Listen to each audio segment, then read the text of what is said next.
अस्मद्गुरुसमारम्भां यतिशेखरमध्यमां लक्ष्मीवल्लभपर्यन्तां वन्दे गुरुपरम्पराम् ஆழ்வார்கள் வாழி அருளிச் செயல் வாழி தாழ்வாதுமில் குறவர்தாம் வாழி ஏழ்வாறு முய்ய அவர்களுரைத்தவைகள்தாம் வாழி செய்யமறை தன்னுடனே சேர்ந்து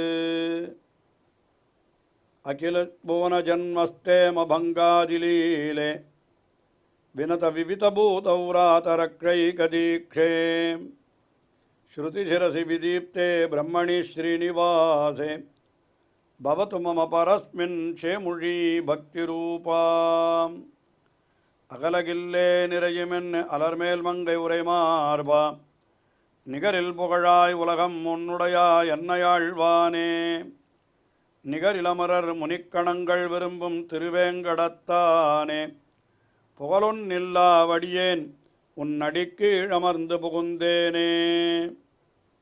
श्रीमान् वेंकटनाथार्य कवितार्किककेसरी वेदान्ताचार्यवर्यो मे सन्निधत्तां सदा हृदि. ஸ்ரீவைஷ்ணவ ஆச்சாரியர்களிலே மிக அதிகமான ஸ்தோத்திரங்களை அருளி செய்தவர் என்ற புகழை உடையவர் வேதாந்த தேசிகன் என்கிற ஆச்சாரியர்.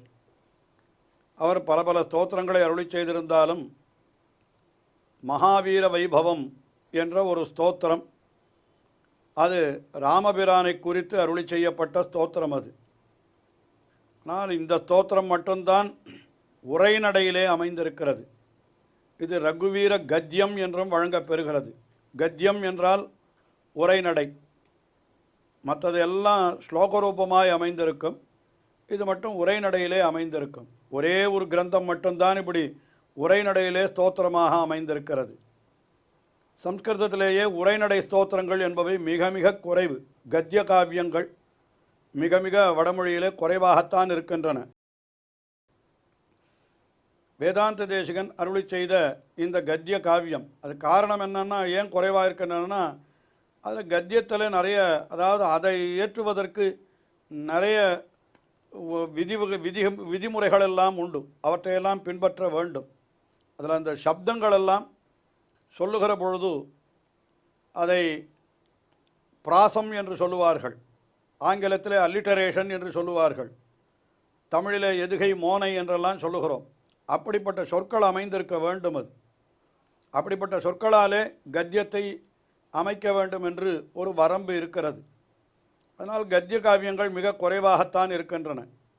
வேதாந்த தேசிகன் அருளி செய்த இந்த ரகுவீர கத்தியம் என்று சொல்லப்படுகின்ற மகாவீர வைபவம், இந்த ஸ்தோத்திரத்திலே ராமபிரானுடைய சரித்திரத்தை எல்லாம் வரிசையாக சொல்லிக்கொண்டு வருகிறார். அதாவது ராமபிரான் அவதரித்தது முதல் கொண்டு வரிசையாக சொல்லிக்கொண்டு வந்தார். கீழே அவன் விஸ்வாமித்திரராலே பிரார்த்திக்கப்பட்டு அவருக்கு துணையாக சென்று தாட்டகையினுடைய பிள்ளையான சுபாகு மாரீச்சர்கள், அதிலே சுபாகுவை கொன்றான், மாரீச்சனை விரட்டினான் என்று இந்த சரித்திரங்களையெல்லாம் சொல்லி முடித்து விட்டார். இப்பொழுது அடுத்தபடியாக அவர்கள் மிதிலா நகரத்திற்கு செல்ல போகிறார்கள்.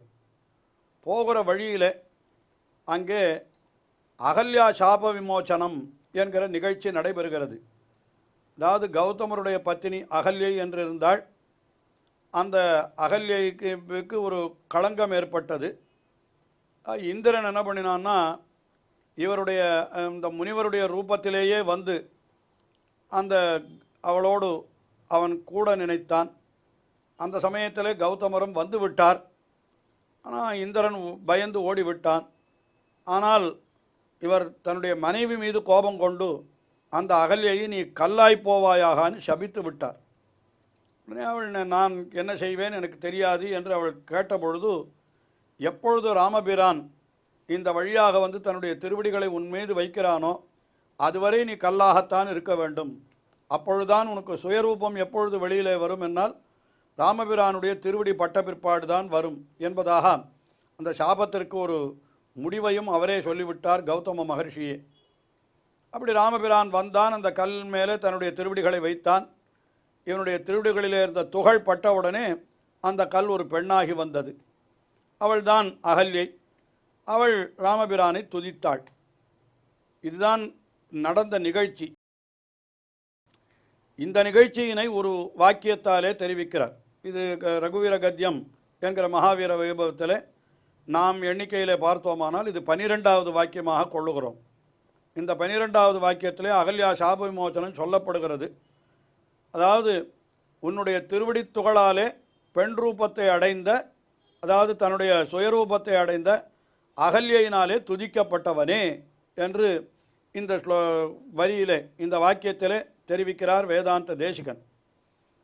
ஆனால் அந்த திருவடிக்கு என்ன பெருமை என்று சொல்லுகிற பொழுது, அந்த திருவடி அது கங்கையை உற்பத்தி பண்ணினது.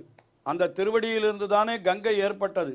அதாவது எம்பெருமான் உலகத்தை எல்லாம் அளந்த பொழுது அவனுடைய திருவடி மேலுலகத்திற்கு சென்றது. அப்பொழுது அங்கே பிரம்மா என்ன செய்தான், சத்தியலோகத்தில் அந்த திருவடியை தன் கையிலே இருந்த ஒரு பாத்திரத்தில் இருந்த தீர்த்தத்தாலே விளக்கினான். குறை கொண்டு நான்முகன் குண்டிகை நீர் பெய்து மறை கொண்ட மந்திரத்தால் வாழ்த்தி என்று அவன் அந்த திருவடிகளை தீர்த்தத்தை சேர்த்தான். அந்த தீர்த்தம்தான் கங்கையாக பெருகித்து. அது பின்னாலே என்ன ஆயிற்றுன்னா, அந்த கங்கை ஜலத்தை தான் ருத்ரன் தன்னுடைய தலையிலே தரித்தான். சிவனுக்கு கங்காதரன் என்று கூட திருநாமம் உண்டு, அவனுக்கு ஒரு பெயர் உண்டு, அந்த நாமமும் உண்டு, கங்காதரன் என்று. கங்கையை தன்னுடைய தலையிலே தரித்தான் சிவன். சிவனுடைய தலையிலே தரிக்கப்படுவதான கங்கையை பெருக்கினது திருவடி. அந்த திருவடியினுடைய துகள் இந்த கல்லின் மீது பட்டு அவளை பெண்ணாக்கித்து, அந்த பெண்ணால் அகல்யாகிற பெண்ணாலே துதிக்கப்பட்டவனே என்று இவ்வளவு விஷயத்தையும் ஒரு வாக்கியத்திலே வேதாந்த தேசிகன் காட்டுகிறார். அந்த சப்தங்கள் எவ்வளவு சொல்லுகிற பொழுதே பல் உடைந்து விடும் போல அவ்வளவு சொற்கள். அது இந்த வாசிக்கிறேன், அதாவது அதை சொல்லுகிறேன்.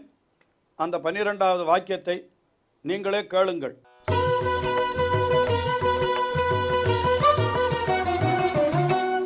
ಜಟಕಿರಣ ಶಕಲಧರ ಜಟಿಲ ನಟಪತಿ ಮಕುಟ ತಟ ನಟ ನಪಟು ವಿಬುಧ ಸರಿತ್ ಅತಿ ಬಹುಲ ಮಧುಗಳನ ಲಲಿತ ಪದ ನಳಿನರಜ ಉಪಮೃದಿತ ನಿರ್ಜ ವಿಜಿನ ಜಹದುಬಲ ತನುರುಚಿರ பரம முனிவர யுவதி நௌதா. அதாவது இந்த வாக்கியம் அது கேட்கிற பொழுதே, அது இந்த ரகுவீர கத்தியம் என்கிறது அர்த்தத்தை அறிந்து கொள்வது என்பது ஒருபடி இருந்தாலும் கூட அந்த சப்தங்களை கேட்கிற பொழுதே நமக்கு ஒரு விதமான ஆனந்தம் உண்டாகுமா. அப்படித்தான் சொற்களை எல்லாம் பிரயோகம் செய்திருக்கிறார் இந்த ஸ்தோத்திரத்திலே வேதாந்த தேசிகன். அதனுடைய பொருளை சுருக்கமாக பார்ப்போம். அதாவது ருத்ரன் என்பவன் எப்படி இருக்கிறான் என்று முதல்ல வர்ணிக்கிறார். அவன் தன்னுடைய தலையிலே பிறைச்சந்திரனை அணிந்திருக்கிறான் என்கிறது எல்லாருக்கும். இந்த ருத்ரனுடைய தலையிலே பிறைச்சந்திரன் இருக்கிறது. அதை சொல்லுகிறார் இங்கே முதல்ல. ஜட்டகிரண சகலதர. ஜட்டகிரண அப்படின்னா குளிர்ந்த கிரணங்களை உடையவனான சந்திரனுடைய சகலம். சகலம் என்னால் ஒரு சிறு துண்டு, அதை தரன தரிப்பவன் அப்படின்னு முதல்ல அவனுக்கு அது ஒரு விஷயம் சொன்னார். ரெண்டாவது அவன் ஜட்டிலா. ஜட்டிலான ஜடையை உடையவன். நட்டபதி, அவனுக்கு நடராஜன் பெயர் உண்டா இல்லையோ, அதனால் நடனம் புரிபவன் நட்டபதி. அவனுடைய மகுடத்தாட்ட நடனபடு விபுதசரித்து. அப்படிப்பட்டவனுடைய முடியிலே மகுட தடத்திலே நடனப்பட்டு ஆடுவதில் வல்லவளாய் அந்த விபுத சரித் தேவகங்கையான அந்த கங்கை அங்கே இருந்ததுன்னு சொல்கிறார். அதாவது பிறைச்சந்திரனை தன்னுடைய ஜடையிலே தரித்திருக்கிறவனான ருத்ரனுடைய, அதாவது நடராஜன் என்று போற்றப்படுகின்ற ருத்ரனுடைய முடியிலே அந்த தேவகங்கையானவள் இருந்தாள் என்று அந்த சரித்திரத்தை எடுத்து சொன்னார். அப்போ அந்த திருவடியில் அந்த கங்கை எங்கிருந்து உண்டாயிற்று என்பதை அடுத்தபடியாக சொல்கிறார். அதிபகுள மதுகளன லலித பதனளினா. என்னால் மிக அதிகமான அது தேன் பெருக்கு, அதுலேருந்து அது அழகிய உடைய திருவடி தாமரை, அந்த திருவடி தாமரையினுடைய ரஜகா துகள், அதனாலே உபமிருதித்த நிஜ விருஜின ஜகதுபல ருச்சிர. அதனாலே என்ன ஆயிற்று, உபமிருதித்த ஒழிக்கப்பட்ட நிஜ விருஜின அந்த அகல்யானவளுடைய பாபமானது ஒழிக்கப்பட்டு விட்டதான். அதனால் ஜகதுபல தனு, தன்னுடைய கல்லுடம்பை விட்டொழித்தாள் அவள். கல்லாலாகிய உடம்பு இருந்தது, அது அவளுக்கு நீங்கி விட்டது. அப்புறம் எப்படி பண்ணான்னா, மிகவும் ருச்சிரா அழகியவளாய் இருந்தாள். அவள் யார் என்றால் பரம முனிவர யுவதி, மிகவும் உயர்ந்த முனிவரான கௌதம முனிவருடைய பத்தினி. அப்படிப்பட்ட பத்தினியாலே நுத போற்றப்பட்டவனே என்று இந்த வாக்கியத்தில் இவ்வளவு விஷயங்களை அடக்கி வைத்திருக்கிறார். ஆக தலையிலே இதை பிறைச்சந்திரனை தரித்தவனாய் நடராஜன் என்று பெயரை உடையவனாய் இருந்த சிவன், அவன் தலையிலே தரித்த கங்கைக்கு உற்பத்தி ஸ்தானமாக இருக்கக்கூடியது திருவடி. அந்த திருவடியினுடைய தேன்பெருக்கை உடையது திருவடி. அந்த திருவடியின் துகள் பட்டபடியினாலே இந்த அகல்யைக்கு அந்த கல்லுடம்பு போய் இயற்கையான உடல் வந்தது. அப்படிப்பட்ட அந்த உயர்ந்த முனிவருடைய பத்தினியான அகல்யாலே துதிக்கப்பட்டவனே என்று அந்த அகல்யா சாப விமோசனத்தை இவ்வளவு அழகான சப்தங்களாலே தெரிவித்தார். இங்கே இதற்கு அடுத்தபடியாக அடுத்த நிகழ்ச்சியை சொல்லுகிறார். என்ன சொல்லுகிறார்னா, போகிற வழியிலே விஸ்வாமித்திரர் அவனுக்கு பல வகையான கதைகளையெல்லாம் சொல்லி கொண்டு போனார். நிறைய கதைகளை சொன்னார் விஸ்வாமித்திரர். அது வால்மீகி ராமாயணத்துடைய பாலகாண்டத்திலே பார்ப்போமானால் எத்தனை கதைகள் சொல்லப்பட்டிருக்கின்றன என்று நாம் மன்மதனுடைய வரலாறு, தாடகையினுடைய வரலாறு, வாமனாவதாரத்தினுடைய வரலாறு, அப்புறம் விஸ்வாமித்திரர் தன்னுடைய முன்னோர்களுடைய சரித்திரங்களை எல்லாம் கூட சொல்லுகிறார். அதுக்கப்புறம் சுப்பிரமணியன் உற்பத்தி, சகரபுத்திரர்களுடைய சரித்திரம், அது கங்கை எப்படி பூமிக்கு வந்தது என்று, இதெல்லாம் அதில் சொல்லாத விஷயங்களே கிடையாது. பல கதைகள் ராமபிரானும் மிகவும் ஆர்வத்தோடு கேட்கிறான். எல்லா கதைகளையும் அவனுக்கு சொன்னார் என்று அந்த விஷயத்தை மிகவும் சுருக்கமாக இந்த 13வது வாக்கியத்திலே தெரிவிக்கிறார்.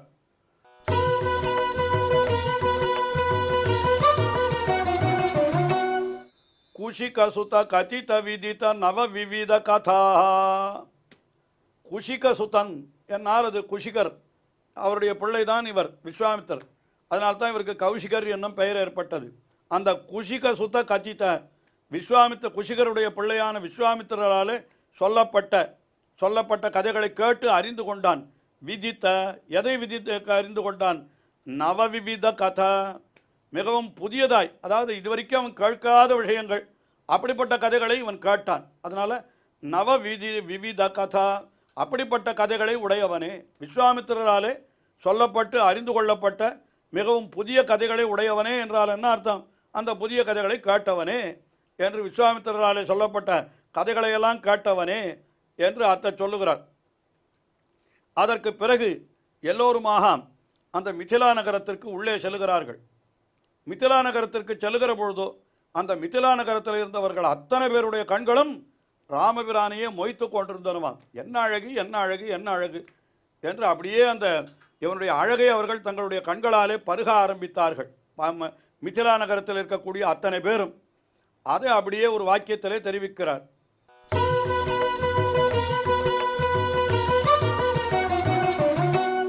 மைதில நகர சுலோச்சனாலோச்சன சகோர சந்திர. மைதில நகரம் என்னால் மிதிலை என்கிற நகரம். அதில் சுலோச்சனா என்றால் மிகவும் அழகான கண் படைத்த பெண்கள் என்று பொருள்.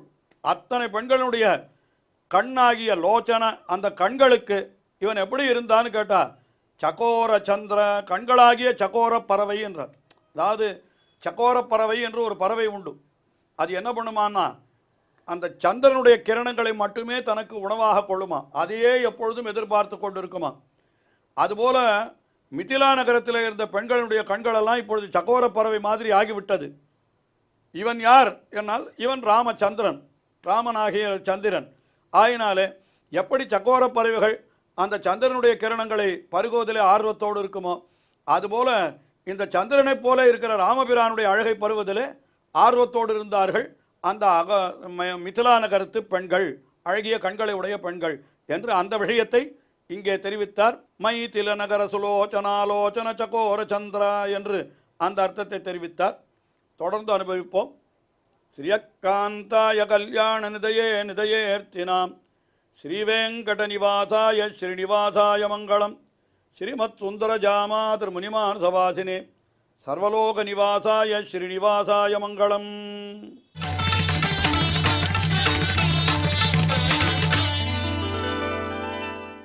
ஓ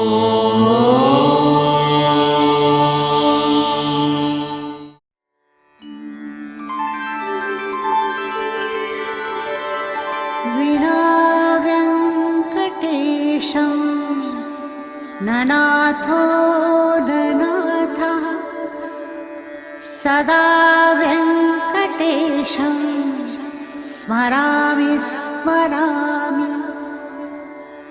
हरे व्यङ्कटेश प्रसीद प्रसीद। प्रियं वेङ्कटेश प्रयच्छ प्रयच्छ।